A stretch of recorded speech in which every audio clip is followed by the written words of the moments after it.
Recuerden que estamos hablando del templo, estamos hablando del templo en Jerusalén, estamos hablando del lugar donde Dios es reverenciado, donde Dios es predicado, este lugar tan importante que se supone es morada de Dios, pero el Señor Jesucristo dice que esta casa, vuestra casa, será dejada desierta, ¿ya?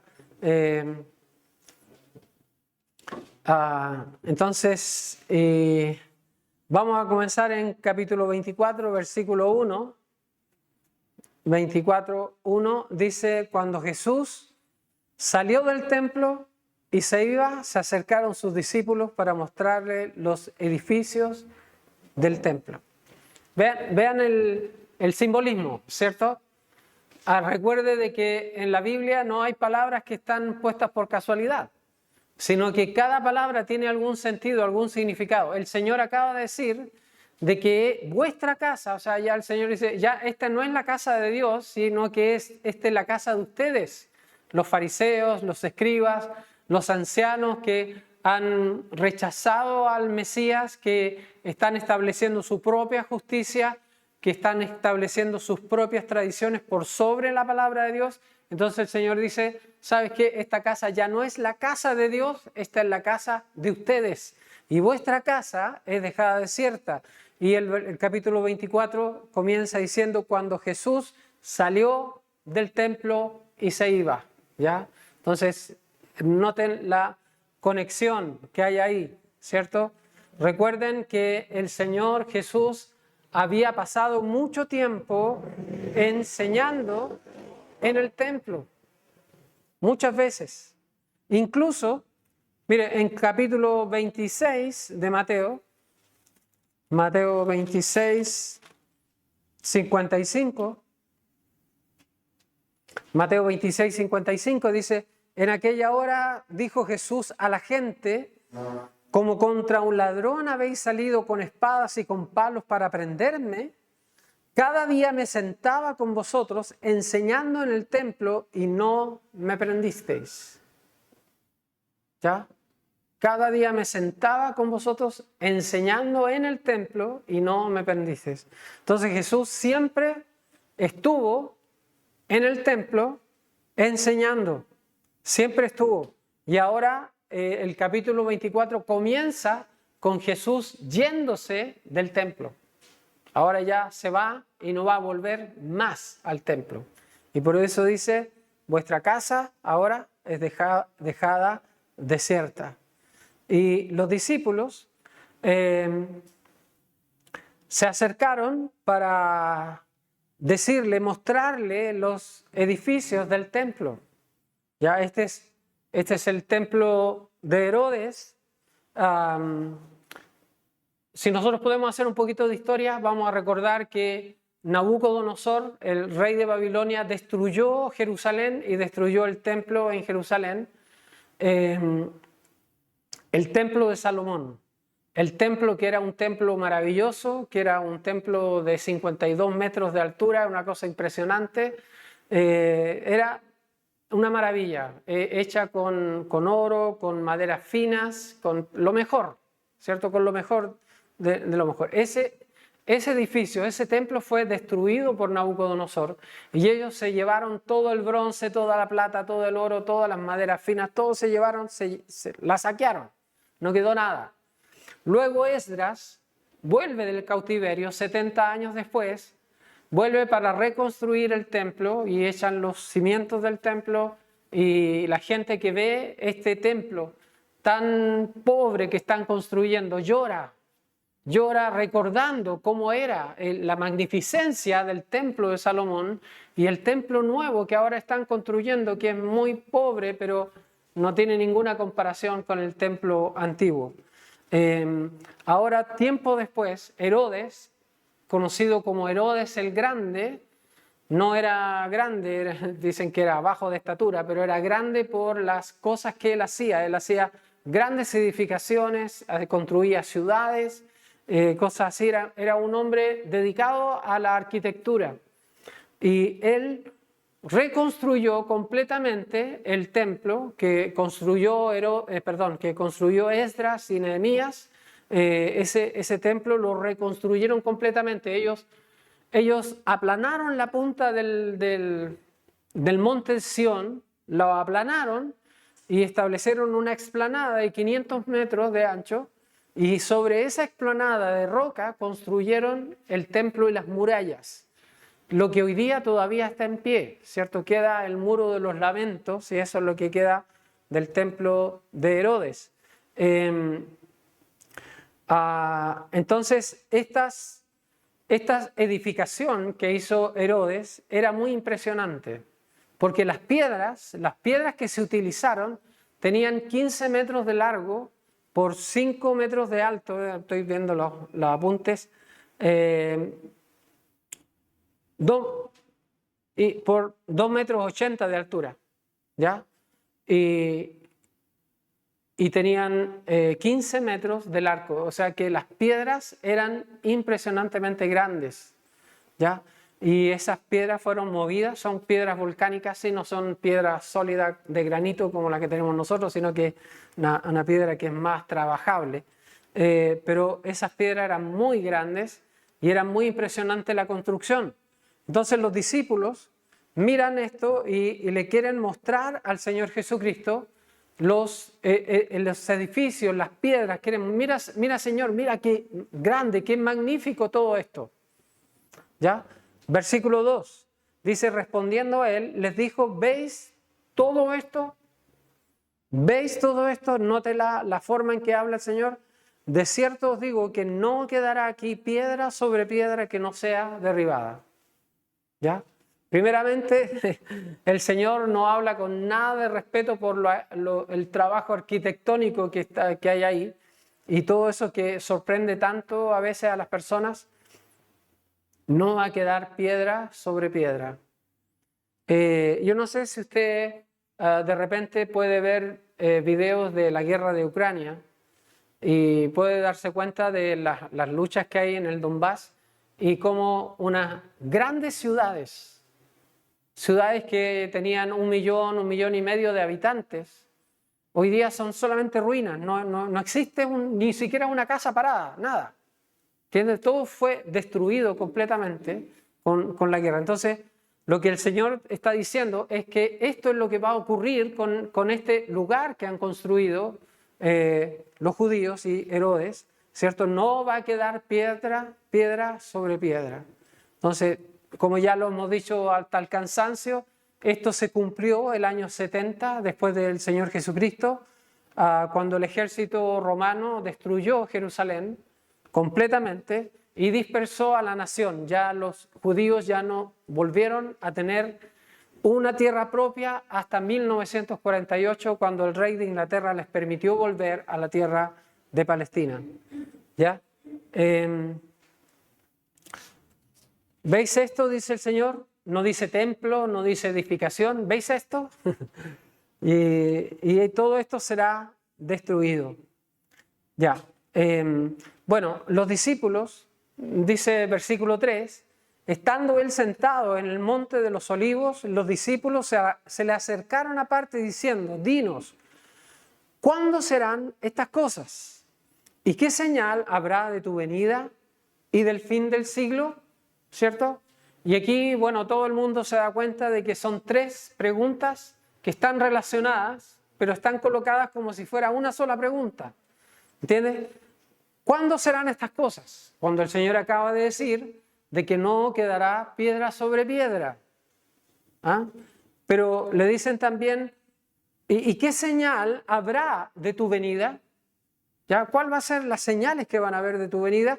Pero además también, ¿y qué señal, perdón, y del fin del siglo habrá señales cuando se acabe este siglo, cuando se acabe este sistema político, cultural, se acabe?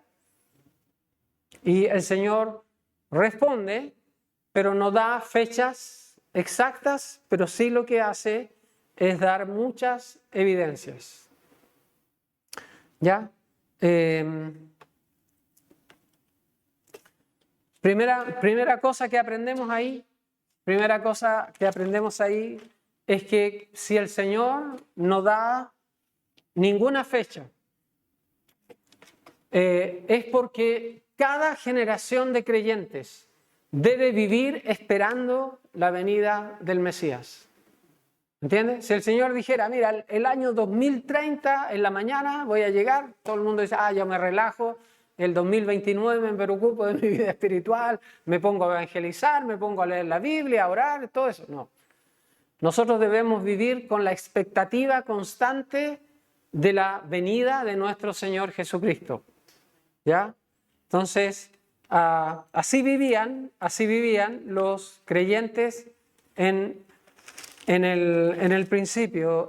¿Qué dice? A ver, estoy recordando aquí de memoria, me parece que me equivoqué. 2 Corintios capítulo 13.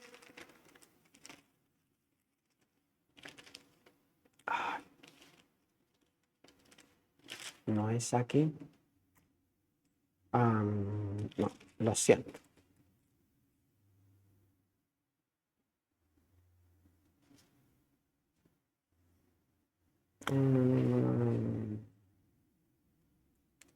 No es. Ya. No es acá, me equivoqué. Primeramente, 1 Corintios. Bueno, 1 Corintios 16, 22. 16, 22. 1 Corintios 16, 22 dice, el que no amare al Señor Jesucristo sea anatema. Y luego dice, el Señor viene. El Señor viene. ¿Ya? Entonces, imagínate, Pablo es contemporáneo del Señor Jesús y ya lo está esperando. ¿Me entiendes? El Señor se acaba de ir y Pablo ya está con esa expectativa, con esa actitud. El Señor viene. En cualquier momento el Señor viene. Entonces, si nosotros vivimos así, nuestra vida va a ser más santa. Nuestra vida va a ser más consagrada. Nuestra vida va a ser más entregada a las cosas de Dios. Si nosotros nos relajamos, nosotros vamos a ser llevados, arrastrados por la corriente de este mundo. Entonces necesitamos tener en nuestro corazón esta expectativa que el Señor viene. Lo dice acá, lo dice al final de Apocalipsis también. He aquí vengo, dice, vengo pronto, ¿cierto? Vengo pronto, no sabemos cuándo, pero pronto viene el Señor. Entonces siempre con la expectativa de la venida de nuestro Señor Jesucristo. Ahora, en Mateo 24, 42, dice, velad pues, porque no sabéis a qué hora ha de venir vuestro Señor. El versículo 44 dice, por tanto, también vosotros estad preparados, porque el Hijo del Hombre vendrá a la hora que no penséis. Y también Mateo 25, 13 dice, velad pues, porque no sabéis el día ni la hora en que el Hijo del Hombre ha de venir. ¿Ya? Entonces, tenemos, ¿cierto? Tenemos que tener esta actitud, ¿me entiendes? Esta actitud, esta sensación de que el Señor viene pronto y no relajarnos, porque relajarnos, ¿cierto? Camarón que se duerme, se lo lleva la corriente, ¿cierto? Así que no hay que dormirse, no dejar que nada de esto nos pase, ¿cierto? El Señor entonces responde estas tres preguntas, pero vamos a ver la respuesta que el Señor da a la tercera pregunta, porque ese es el orden que el Señor da. Primero comienza con la última pregunta. Y vamos a ir a Mateo 24, versículo 4 al 6. Dice, respondiendo Jesús les dijo, mirad que nadie os engañe, porque vendrán muchos en mi nombre diciendo yo soy el Cristo y a muchos engañarán. Y oiréis de guerras y rumores de guerra. Mirad que no os turbéis, porque es necesario que todo esto acontezca, pero aún no es el fin, ¿cierto? Ahí entendemos de que el Señor está respondiendo la tercera pregunta de cuándo va a ser el fin, ¿cierto? ¿De cuándo va a ser el fin? Entonces dice el Señor, todavía no va a ser el fin, pero sí vas a poder darte cuenta porque van a haber ciertas características, ciertas notorias para todo el mundo, ¿ya? Y eso es lo que nosotros vamos a empezar a darnos cuenta. Dice, mirad que nadie os engañe, versículo 4, porque vendrán muchos en mi nombre diciendo yo soy el Cristo y a muchos engañarán. Entonces, la característica del tiempo del fin, en primer lugar, es el engaño. El engaño. No sé si a usted le ha pasado, hoy día hay mucha facilidad para comprar cosas en otros países, ¿cierto? Principalmente en China, ¿cierto? Uno ve ahí en la pantalla del celular una cosa muy bonita, ¿cierto? Muy linda y vale 500 pesos. Tú dices, mándeme 10. ¿Ya? Y cuando llega a tu casa son de cartón, son unas cuestiones feas y tú dices, ¿qué dices? Me engañaron, ¿cierto? Me engañaron. Entonces, el engaño está en todos lados. El engaño está como una característica de la sociedad en que vivimos hoy día. Entonces, el Señor dice que el engaño va a subir, va a crecer el engaño, pero también va a venir mucha gente diciendo yo soy el Cristo. Y lo más sorprendente es que a muchos engañarán. ¿Me entiendes? Uno dice que bueno que hay una iglesia acá, que hay una iglesia en la esquina, que hay otra iglesia en Linares, ¿cierto? Hay iglesias por todas partes, ¿cierto? Parece que el cristianismo está creciendo, parece que hay mucha gente que cree en Dios. Pero cuando uno va a escuchar la doctrina de esas iglesias, se va a dar cuenta de que no son doctrinas bíblicas. A veces son enseñanzas que nacen en el corazón de las personas, con buena intención, pero no son palabra de Dios. Y el gran problema, hermanos, no es que ¿qué hago yo, cierto? Si yo vivo en un mundo donde hay engaño por todas partes, ¿qué hago? Lo que yo tengo que es conocer la verdad. Conocer la verdad, porque conoceréis la verdad y la verdad os hará libres, ¿cierto? Nosotros sabemos eso. Entonces necesitamos conocer la verdad para poder distinguir el engaño. Cuando alguien te está mintiendo en la cara, tú puedas decir, ¿sabes qué? Eso jamás lo he visto en la Biblia. Eso que tú estás predicando, pastor, yo no lo creo porque yo creo la Biblia, yo creo la verdad de Dios. ¿Ya? Entonces, hay gente que a lo largo de la historia, y eso es lo más sorprendente, diciendo, yo soy Jesucristo. Hay un hombre en Estados Unidos, en Miami, que primero se declaró ser Pablo, reencarnado, y después cambió. Después dijo que no era Pablo, que él era Jesucristo mismo. Lo más sorprendente es que fundó una iglesia que se extendió por el Caribe, por la parte de Centroamérica, y mucha gente creyó en él. Y realmente uno dice, pero no lo entiendo. No lo entiendo porque la Biblia, ¿cómo tú puedes creer una mentira tan burda, tan absurda? ¿Ya? Ahora, este hombre se divorció de su mujer y su mujer siguió como pastora en la iglesia y declaró que ella era el arcángel Gabriel. Y el mundo sigue creyendo, o sea, es tan absurdo, es tan ridículo y las personas, no, sí, mi pastora y siguen creyendo lo mismo. ¿Por qué las personas creen eso? Es porque no conocen la palabra de Dios. Cualquiera los puede engañar. Entonces, lo primero que nosotros vamos a darnos cuenta es que habrá una característica generalizada de engaño, donde hay gente que dice ser el Cristo, o gente que dice predicar en el nombre de Cristo, pero que en realidad predican en su propio nombre, ¿cierto? Engañando a mucha gente. Y dice versículo 6, y oiréis de guerras y rumores de guerra, mirad que no os turbéis, porque es necesario que todo esto acontezca, pero aún no es el fin. La segunda cosa son guerras y rumores de guerras. Y vemos que esto está ocurriendo delante de nuestros ojos, ¿cierto? Continuamente estamos viviendo bajo un ambiente de guerra, ¿cierto? Ya decir Rusia, Ucrania, que esas cosas son normales, pero sabemos que hay otras guerras, ¿cierto? Tanto en África o en Asia, hay una amenaza de guerra entre China y Estados Unidos, hay una amenaza de guerra entre Israel e Irán, continuamente estamos viviendo bajo esta sensación de rumores de guerra. Y el Señor dice, no se turben, porque esto es necesario. Así va a ser.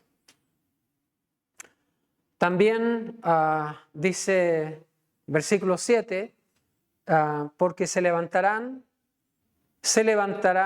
nación contra nación y reino contra reino, y habrá pestes y hambres y terremotos en diferentes lugares, y todo esto será principio de dolores.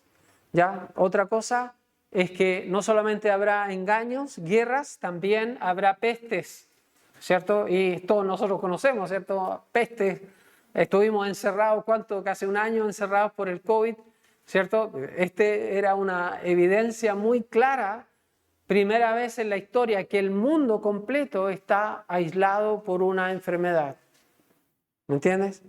Y también dice que habrán hambres, si uno escucha de las hambres que hay en África y también que hay en la zona de Gaza. Ahora, a propósito, muchas veces aparecen estos avisos pidiendo ayuda para gente que está muriendo de hambre y te colocan un niñito desnutrido en la foto o en un video. Hay que entender que nosotros vivimos en un tiempo donde hay mucho engaño. Entonces, gente que va a utilizar a las personas y su necesidad para enriquecerse ellos. Así que hay que tener mucho cuidado de no caer en los engaños. ¿Entiendes? Uno a veces le duele el corazón viendo un niñito desnutrido, muriendo de hambre y dice, bueno, yo voy a donar lo que no tengo, lo voy a donar, y se lo está dando a un delincuente. Entonces, tienes que aprender a vivir en el mundo que vivimos, ¿cierto? Comprobar las cosas antes de caer en los engaños. También dice que habrá pestes, hambres y terremotos en diferentes lugares. Para nosotros no es sorprendente los terremotos porque vivimos en un país sísmico y por lo tanto los terremotos no nos preocupan hasta que se pongan serios, porque todos los chilenos somos valientes con los terremotos, pero de repente se pueden salir de control, ¿cierto? No hay ninguna regla que diga que el terremoto tiene que tener esta escala, puede ser cataclísmico y nada se lo va a impedir, ¿cierto? Así que también vamos a escuchar acerca de terremotos. Y dice el Señor Jesús, pero esto todavía no es el fin. Dice, versículo 8, y todo esto será principio de dolores. O sea, lo que vamos a ver es que para que esta palabra se cumpla, es que estas condiciones van a ir creciendo en el tiempo, van a ir aumentando. Versículo 9 dice, entonces os entregarán a tribulación y os matarán y seréis aborrecidos de todas las gentes por causa de mi nombre. Muchos tropezarán entonces y se entregarán unos a otros y unos a otros se aborrecerán. Y muchos falsos profetas se levantarán y engañarán a muchos. Y por haberse multiplicado la maldad, el amor de muchos se enfriará. ¿Ya? No es la primera vez que el Señor Jesucristo habla de persecución. Va en Mateo capítulo 5, en el Sermón del Monte, ¿cierto? Que es un símil de este capítulo, de lo que estamos viendo, de este otro sermón. Mateo 5, 11 y 12, perdón, del 10. Mateo 5, 10 al 12 dice, bienaventurados los que padecen persecución por causa de la justicia, porque de ellos es el reino de los cielos. Bienaventurados sois cuando por mi causa os vituperen y os persigan y digan toda clase de mal contra vosotros mintiendo. Gozaos y alegraos porque vuestro galardón es grande en los cielos, porque así persiguieron a los profetas que fueron antes de vosotros. ¿Ya? Entonces Jesús ya ha hablado muchas veces acerca de la persecución y es un elemento más que se va a añadir a los engaños, a las guerras, a las pestes, a los terremotos. También va a haber persecución. ¿Ya? Persecución. Y yo no sé si usted se dio cuenta, pero hubo un periodo de tiempo donde ningún cristiano hablaba en las redes sociales porque inmediatamente le caía a todo el mundo encima. Era cosa. Gracias a Dios eso está pasando. De cierta forma, los creyentes están volviendo a tener fuerza y ya ahora responden y se plantan y no aceptan que los pasen a llevar. Pero hubo un momento en que la sociedad estaba de acuerdo en contra de los cristianos. Ahora también dice el versículo 10, muchos tropezarán entonces. Muchos tropezarán entonces. Qué fuerte eso, ¿cierto? Porque viene un tiempo, o sea, esto va a ir creciendo, donde la gente va a tropezar en la fe. Va a tropezar. Y dice, se entregarán unos a otros. Y unos a otros se aborrecerán. ¿Ya? Mira, lo que dice Primera de Timoteo capítulo 3. Primera de Timoteo capítulo 3, versículo 1 al 4. Primera de Timoteo capítulo 3, versículo 1 al 4, dice, palabra fiel. No, estoy mal. 4, capítulo 4. Capítulo 4. Capítulo 4, versículo 1 en adelante. Dice, pero el Espíritu dice claramente que en los postreros tiempos algunos apostatarán de la fe, escuchando espíritus engañadores. Ahí está la idea, ¿cierto? Los engañadores, va a crecer el engaño, y doctrinas de demonios, por la hipocresía de mentirosos que teniendo cauterizada la conciencia, prohibirán casarse y mandarán abstenerse de alimentos que Dios creó para que con acción de gracias participasen de ellos los creyentes y los que han conocido la verdad. Versículo 5 dice, porque por la palabra de Dios y por la oración es santificado. No es lo que quería leer. Segunda de Timoteo, voy a ver. Segunda de Timoteo, capítulo 3. Segunda de Timoteo, capítulo 3. También debes saber esto, versículo 1, que en los postreros días vendrán tiempos peligrosos, porque habrá hombres amadores de sí mismos, avaros, vanagloriosos, soberbios, blasfemos, desobedientes a los padres, ingratos, impíos, sin afecto natural, implacables, calumniadores, intemperantes, crueles, aborrecedores de lo bueno, traidores, ¿cierto? Impetuosos, infatuados, amadores de los deleites más que de Dios, que tendrán apariencia de piedad, pero negarán la eficacia de ellos. A estos evita, ¿ya? A estos evita.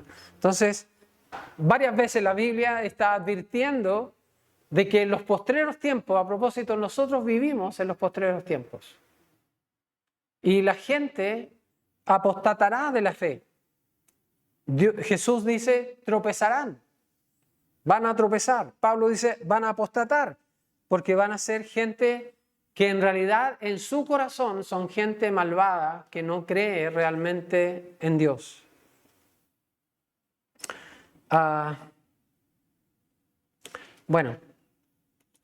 Mateo 24, 12. Mateo 24, versículo 12. Dice, y por haberse multiplicado la maldad, el amor de muchos se enfriará. El amor de muchos se enfriará. Esta palabra, maldad,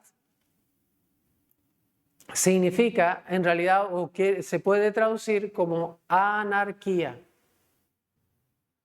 Anarquía. Hay gente que dice, yo soy anarquía, yo soy anárquico. ¿Qué significa? Que no obedece las leyes, que no se sujeta a ninguna autoridad. ¿Ya? Ahora dice que por haberse multiplicado la maldad, el amor de muchos se enfriará. ¿Cuál es el primer mandamiento? ¿Amar a quién? Amar a Dios. Ese es el amor que se va a enfriar. Uno dice, la gente va a dejar de amar, se va a desconfiar uno de otro. No, Señor, se refiere al amor a Dios. Al amor a Dios. ¿Cómo mostramos el amor a Dios? Guardando sus mandamientos, ¿cierto? No es un asunto, Señor, yo te amo, Señor, aquí estoy. No, guarda los mandamientos. El que me ama, mi palabra guardará. ¿Ya? Entonces, por haberse multiplicado la maldad, el amor de muchos se enfriará. Más, el que persevere hasta el fin, este será salvo. Y aquí este es uno de los versículos que a todo el mundo le encanta hablar sobre perder la salvación. Mira, tienes que perseverar hasta el fin para ser salvo. No es lo que quiere decir. Lo que quiere decir es que las personas que perseveran hasta el fin, esas son salvas. ¿Me entiendes? También dice en Lucas capítulo 8, cuando habla de los diferentes tipos de tierra, dice Lucas el capítulo 8, vamos a verlo. Lucas el capítulo 8, aquí está hablando de la parábola del sembrador. Dice el capítulo 8, versículo 14, dice, la que cayó entre espinos, estos son los que oyen, pero oyéndose son ahogados por los afanes y las riquezas y los placeres de la vida y no llevan fruto. Mas la que cayó en buena tierra, estos son los que con corazón bueno y recto retienen la palabra oída y dan fruto con perseverancia. El fruto no es fácil. El fruto nunca ha sido fácil. Uno no puede pararse en una esquina y predicar el evangelio y esperar que la gente se convierta automáticamente. Uno necesita trabajar, necesita dedicarse, necesita esforzarse para obtener el fruto. Y muchas veces las personas se desalientan porque no ven fruto. Y esas personas no perseveran. ¿Ya? La perseverancia es una característica de una persona verdaderamente convertida. ¿Me entiendes? No significa que uno es salvo por ser perseverante. Hay mucha gente que es perseverante en hacer la maldad.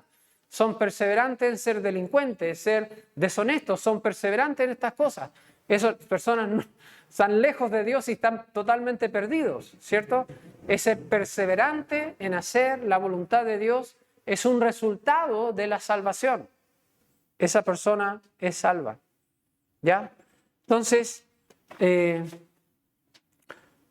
volviendo, versículo a Mateo 24, estamos concluyendo. Dice versículo 14, y será predicado este evangelio del reino en todo el mundo para testimonio a todas las naciones, y entonces vendrá el fin. Y aquí termina el Señor de dar la respuesta a la tercera pregunta. ¿Ya? Entonces los discípulos le dicen, ¿cuándo será el fin? Mira, esto va a ocurrir. No te voy a decir cuándo, pero te voy a decir qué características habrá para que tú sepas que esto está por venir. Y le dice, será predicado este evangelio del reino en todo el mundo para testimonio a todas las naciones y entonces vendrá el fin. Hermanos, si podemos hacer una lista, nos vamos a dar cuenta de que las características del fin del siglo serán muy evidentes. Habrá engaños, habrá guerras, habrá pestes, habrá terremotos, habrá persecución. La persecución social o espiritual, ¿cierto? Es un preludio de lo que va a ocurrir después. Pero también habrá tropiezos en la fe. Uno dice, pero oye, este hermano tan fiel, tan trabajador, de repente tropezó y no se ha vuelto a levantar. ¿Ya? Gente va a tropezar en la fe. ¿Ya? Dice que habrán falsos profetas, yo por todos lados hay falsos profetas, ¿cierto? Engañando a mucha gente. Dice que la maldad será multiplicada, también es evidente, ¿cierto? El amor se enfriará, la anarquía va a ser la que va a gobernar los pueblos, la falta de temor a la ley de Dios, ¿ya? Ahora, viendo todo eso alrededor, ¿qué debiera hacer un creyente? Ya, pastor, estoy cansado de escuchar cosas negativas. ¿Qué tengo que hacer? Ser perseverante. Perseverante. Segunda cosa, predicar el Evangelio. Predicar el Evangelio. No te canses de predicar el Evangelio. O sea, vamos a orar, por supuesto vamos a orar. Y tenemos que orar para que el Señor levante obreros, ¿cierto? Para que el Señor sensibilice nuestros corazones y dejemos de estar preocupados tanto por el dinero, por el bienestar, por los objetivos personales y empecemos a preocuparnos por las cosas de Dios. ¿Me entiendes? Si uno le pregunta a cualquier cristiano, hermano, ¿quieres participar en esto? El hermano no, dice, no, es que no puedo porque tengo mi trabajo y tengo y tengo tantas cosas. Claro, para ti no es prioridad las cosas de Dios. ¿Me entiendes? Este primer mandamiento de amar a Dios por sobre todas las cosas no es importante para ti. ¿Me entiendes? Ahora, no es una crítica, porque todos caemos en eso en algún momento, ¿cierto? Pero tenemos que aprender que Dios debe ser primero en nuestras vidas y que a pesar de los problemas que tengamos, nosotros debemos perseverar en servirle a Él, ¿me entiendes? Y llevar su palabra a todo lugar. Bien, eso es lo que quería compartir con ustedes. Vamos a orar un momento para ir a nuestro tiempo de oración. Padre, bueno, te doy gracias, Señor, por la oportunidad que nos da, Señor, de reflexionar en tu palabra y pensar, Señor, en lo importante que es considerar, ver las condiciones a nuestro alrededor, Señor. A veces nosotros estamos tan ahogados, Señor, con las cosas, las preocupaciones, nuestros negocios, nuestras vidas, que nos olvidamos, Señor, de que estamos viviendo, Señor, aquellas cosas que tú dijiste, Señor, los engaños, las guerras, los terremotos, las pestes, Señor, las traiciones, Padre Celestial, los falsos profetas predicando y engañando a mucha gente, el amor que se ha enfriado, Señor, en cuanto a guardar tus mandamientos, Señor eterno, tantas cosas que son evidentes delante de nosotros. Ayúdanos, Señor, a ser perseverantes, Señor, y no dejar caer nuestros brazos, no desanimarnos, Señor, porque otros no vienen con nosotros, sino por el contrario, Padre, tomar cada día más fuerza y demostrar, Padre Celestial, que la salvación es real en nuestras vidas, Señor. Que tú nos has llamado, Señor, y que hemos escuchado tu llamado y estamos dispuestos a responder. Padre bueno, en el nombre de Cristo oramos y ayúdanos, Señor, a predicar tu evangelio en todo lugar. Te lo pedimos en el nombre de tu santo Hijo Jesús. Amén.